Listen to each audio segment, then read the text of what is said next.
नमस्कार, मी अश्विनी. अश्वी रेसिपी मराठीमध्ये सर्वांचं खूप खूप स्वागत आहे. आणि आज अश्विनीच्या स्वयंपाकघरामध्ये मस्त अशी गुरुपौर्णिमे विशेष आपण थाळी बनवणार आहोत. तर गुरुपौर्णिमा अगदी साधी सिंपल अशी थाळी बनवणार आहे आणि कांदा लसूण वर्ज्य म्हणजे कांदा लसूण न वापरता आपण बनवणार आहोत. तर त्यासाठी मी घेतलेलं आहे इथं डाळ घेतलेली आहे. मस मसूर डाळ अर्धी वाटी, मूग डाळ अर्धी वाटी. आपल्याला त्याच्यासाठी वरण करायचं आहे डाळीचं. मेथीची भाजी स्वच्छ साफ करून घेतलेली आहे. मेथीची भाजी आणि धुवून घेतलेली 2 ते 3 पाण्याने. या पद्धतीने मी सर्व भाजी स्वच्छ करून घेतलेली आहे आणि आपण गोड मध्ये बनवणार आहोत. पायनॅपलचा शिरा म्हणजे घातलेला आहे. आता डाळीमध्ये आपण घालून घेणार आहोत अगदी थोडीशी हळद, चवीनुसार अगदी थोडस मीठ घालणार आहोत, अगदी थोडस. आणि त्याच्यातच मी घालणार आहे एक छोटे टॅमॅटो कट केलेलं आणि एक मिरची कट करून घालते. स्वच्छ धुवून घेतलेलं आहे, घालून घेते. आपण कुकर लावून घेतलेला आहे. आता दुसऱ्या साईडला भाजी सुद्धा टाकून घेणार आहोत.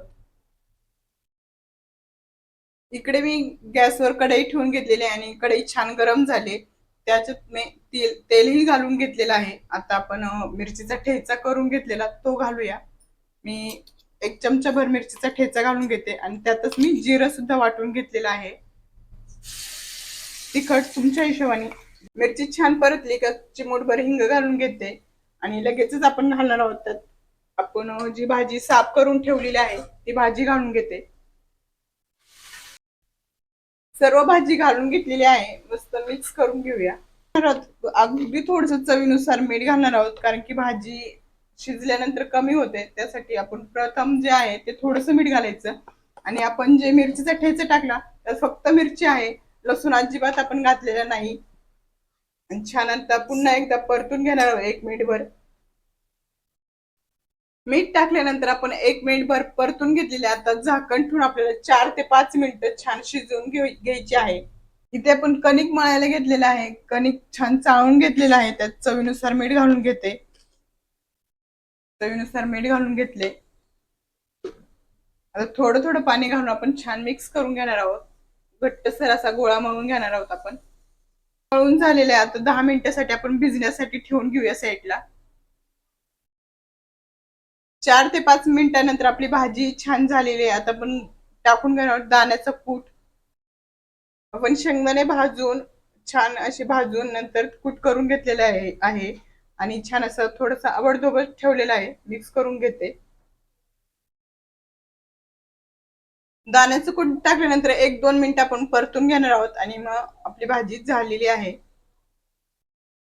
दाण्याचं कूट टाकल्यानंतर सुद्धा 2 मिनिटं झालेली आहे. आपली भाजी झालेली आहे. गॅस बंद करून घेऊया. आपलं डाळ भाताचं कुकर झालेलं आहे, भाजी झालेली आहे आणि कणिकही मळून ठेवलेलं आहे. आता आपण कणिक भिजूपर्यंत आणि कुकर थंड होऊपर्यंत पायनॅपलचा शिरा बनवणार आहोत.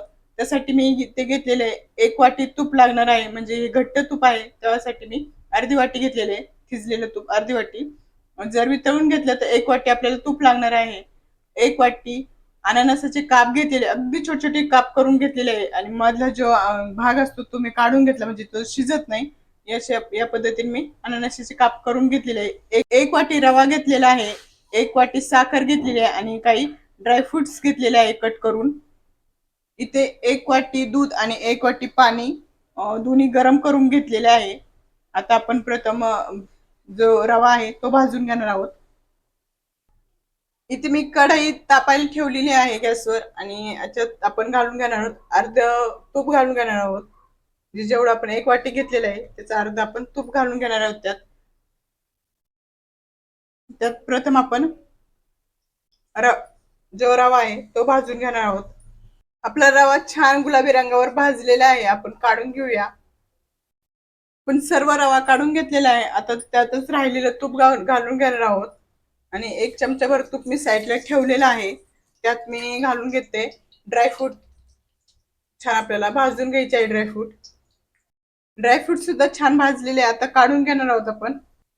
आता आपल्याला त्याच तुपामध्ये घालून घ्यायचे आहे अननसाचे जे काप करून ठेवलेले आहे ते काप घालून घ्यायचे आहे. 4 ते 5 मिनिटं लागलेले आहे आपलं पायनॅपल शिजायला आणि मी मस्त असे मॅश करून घेतलेले आहे. त्यातच घालून घेते जो आपण रवा भाजून ठेवलेला तो रवा घालून घेते आणि त्यातच आपण घालणार आहोत. मिक्स करून घेतले. आता जे आपण दूध आणि पाणी गरम करून घेतलेलं होतं ते घालून घेते थोडं थोडं करून. सर्व घालून घ्यायचं आपल्याला थोडं थोडं करून. 2 ते 3 मिनिटानंतर मी झाकण काढून मस्त मिक्स करून घेते आणि त्यात घालून घेणार आहोत साखर. साखर घातल्याच्या नंतर आपण झाकण ठेवून घेतलं होतं. 2-3 मिनिट झालेले आहे. आता आपण झाकण काढून पुन्हा एकदा चेक करून घेऊया, म्हणजे साखर आपली छान वितळलेली आहे. आपला शिरा जो आहे अननसाचा अगदी मऊ लुसलुशीत असं झालेला आहे. काढून घेऊया. आणि आता आपण काढून घेतलेलं आहे आणि सर्व शेवट घालून घेते ड्रायफ्रुट्स.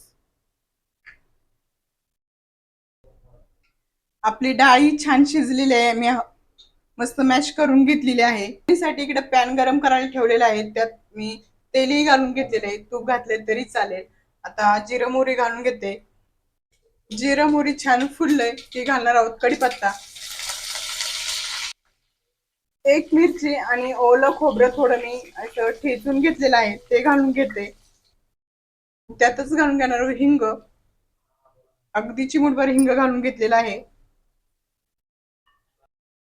त्याच्यातच घालून घेणार आहोत खूप सारी अशी कोथिंबीर. मस्त मिक्स करते आणि घालणार आहोत डाळ, जे आपण गरम पाणी घालून ठेवलेली हाटून ती डाळ सर्व घालून घेतलेली आहे. डाळीला कड येतोय तोपर्यंत आपण चपात्या करायला घेणार आहोत एका साईडला. आपलं कणिकी छान मळलेलं आहे, भिजलेलं आहे. आता आपण चपात्या करायला घेणार आहोत.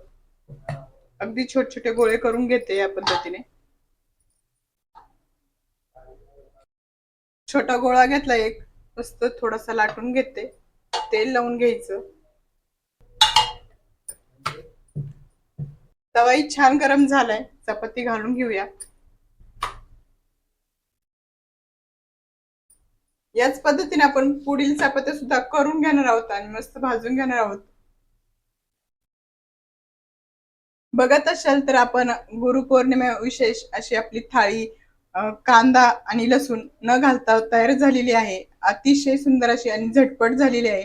त्यासाठी आपण मेथीची भाजी, पायनॅपल शिरा, डाळ, भात, चपाती आणि पापड आणि लोणचं घेतलेलं आहे.